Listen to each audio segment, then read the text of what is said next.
Assalamualaikum warahmatullahi wabarakatuh. Perkenalkan, nama saya Berlian Ayu Lestari, NIM T20178013. Saya berasal dari Biologi 1.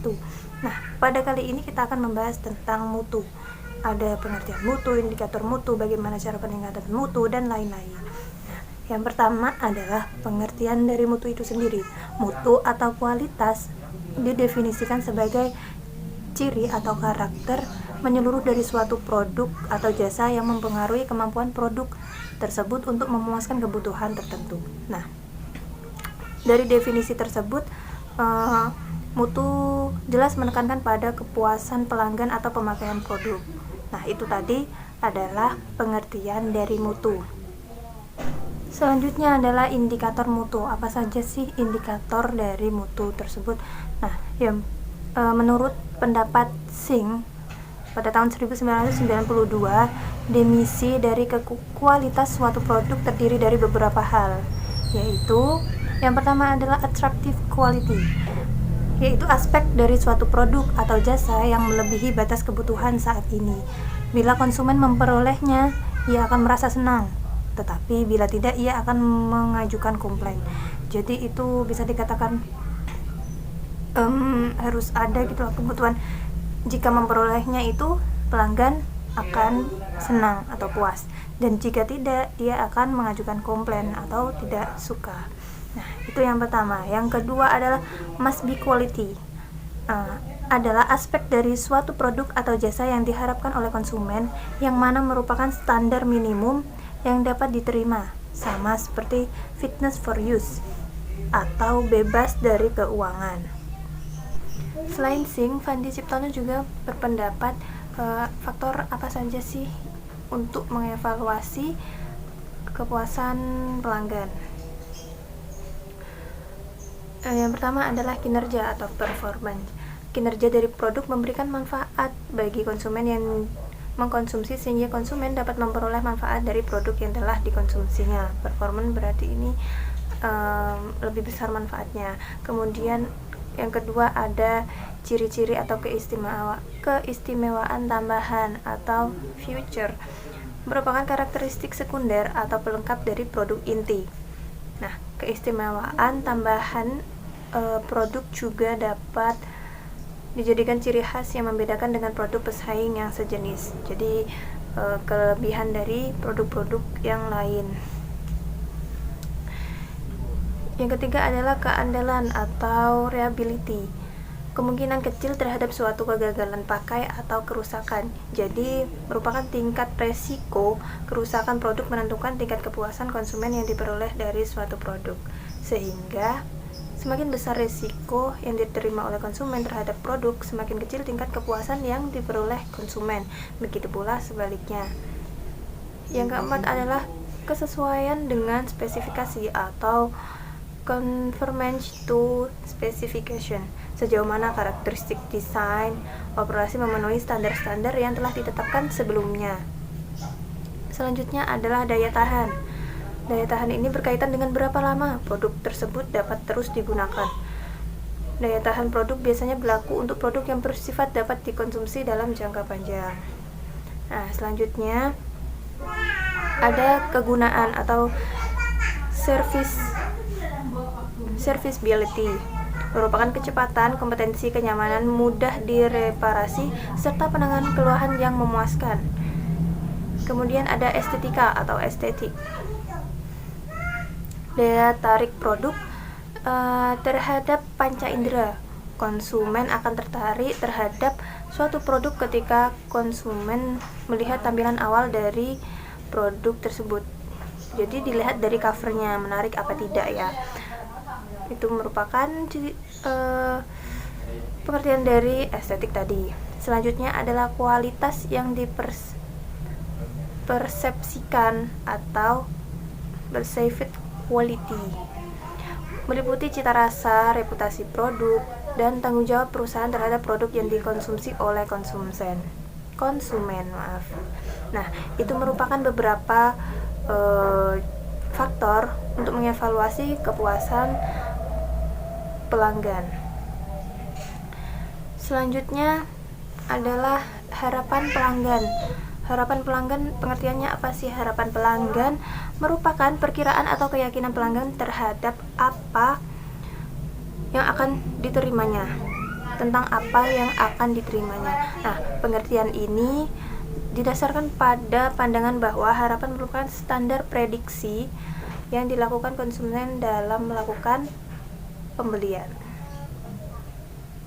Nah, menurut Sri Mulyani tahun 2003, model konseptual mengenai harapan pelanggan terhadap jasa dipengaruhi oleh faktor-faktor sebagai berikut. Yang pertama adalah enduring service intensifiers, merupakan faktor yang bersifat stabil dan mendorong pelanggan untuk meningkatkan sensitivitasnya terhadap jasa. Yang kedua ada personal need atau kebutuhan perorangan, kebutuhan yang dirasakan oleh seseorang mendasar bagi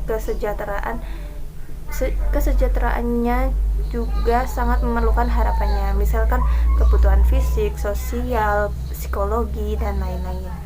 Yang ketiga adalah transitory service intensifiers, yaitu faktor individual yang bersifat sementara atau jangka rendah yang meningkatkan sensitivitas pelanggan terhadap jasa. Faktor tersebut mencakup situasi darurat pada saat pelanggan saat membutuhkan jasa dan ingin menyediakan jasa yang dapat membantunya. Kemudian yang kedua, jasa terakhir yang dikonsumsi pelanggan dapat pula menjadi acuan yang menentukan baik atau buruknya jasa tersebut. Yang keempat adalah perceived service alternative, yaitu merupakan persepsi pelanggan terhadap tingkat atau derajat pelayanan perusahaan lain yang sejenis. Kemudian ada self-perceived service role, merupakan persepsi pelanggan tentang tingkat atau derajat kelibatannya dalam mempengaruhi jasa yang diterimanya. Yang keenam adalah situation factor atau faktor situasi. Faktor situasi ini terdiri atas segala kemungkinan yang bisa mempengaruhi kinerja jasa yang berada di luar kendali penyedia jasa. Yang ketujuh ada implicit service promise, yaitu janji pelanggan secara implisit, merupakan pernyataan secara personal atau non-personal oleh organisasi tentang jasanya kepada pelanggan. Janji ini bisa berupa iklan, personal selling, perjanjian atau komunikasi dengan karyawan organisasi tersebut.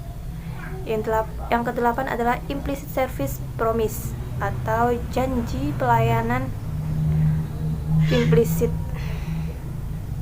merupakan petunjuk yang berkaitan dengan jasa yang memberikan kesimpulan bagi pelanggan tentang jasa yang bagaimana yang seharusnya dan yang akan diberikan. Jadi merupakan petunjuk bagaimana cara pengoperasiannya atau bagaimana yang seharusnya dan yang harus diberikan oleh jasa tersebut. Yang 9 adalah word of mouth atau rekomendasi, merupakan pernyataan yang disampaikan kepada pelanggan, dan ini biasanya cepat diterima oleh pelanggan karena yang menyampaikan adalah mereka yang dapat dipercaya seperti para pakar, teman, keluarga, dan publikasi media massa. Yang terakhir adalah past experience atau pengalaman, merupakan pengalaman masa lampau atau diketahui pelanggan dari yang pernah diterimanya di masa lalu, dan harapan ini dari waktu ke waktu berkembang seiring dengan semakin banyaknya informasi yang diterima pelanggan serta semakin bertambahnya pengalaman pelanggan. Nah, harapan ini melatar belakangi mengapa dua organisasi pada bisnis yang sama dapat dinilai berbeda oleh pelanggannya. Umumnya, harapan pelanggan merupakan perkiraan atau keyakinan pelanggan terhadap apa yang akan diterimanya. Nah, tadi merupakan sekilas dari harapan pelanggan. Yang selanjutnya adalah peningkatan mutu. Definisi dari peningkatan mutu yaitu sebagai suatu sistem untuk mengarahkan dan mengendalikan organisasi dalam hal mutu di samping itu juga berguna sebagai suatu sistem manajemen untuk menetapkan kebijakan dan sasaran serta untuk mencapai sasaran itu. Nah, terdapat persyaratan umum yang harus diperhatikan oleh suatu organisasi dalam sistem manajemen mutu. Yang pertama adalah menetapkan sistem manajemen mutu. Yang kedua, mendokumentasikan sistem manajemen mutu. Yang ketiga adalah mengimplementasikan sistem manajemen mutu. Yang keempat, memelihara sistem manajemen mutu itu sendiri. Nah, keempat elemen ini harus selalu diperhatikan dan terus-menerus melakukan perbaikan guna keefektifannya. Adapun fungsi dari manajemen dalam sistem manajemen mutu yaitu berupa POAC, yaitu Planning, Organizing, Actuating, dan Controlling. Yang pertama adalah planning atau proses perencanaan. Kemudian yang kedua adalah organizing atau dalam bahasa Indonesia pengorganisasian, merupakan proses menyangkut bagaimana strategi atau taktik yang telah dirumuskan dalam perencanaan didesain dalam sebuah struktur organisasi yang tepat dan tangguh, sistem dan lingkungan organisasi yang kondusif, dan lain-lain, supaya mencapai tujuan dari organisasi tersebut. Nah, yang ketiga adalah actuating atau pelaksanaan dan implementasi. Yang terakhir adalah controlling, yaitu proses pengawasan dan pengendalian dalam proses yang dilakukan untuk memastikan seluruh rangkaian kegiatan yang telah direncanakan, diorganisasikan, dan diimplementasikan dapat berjalan sesuai dengan target yang diharapkan.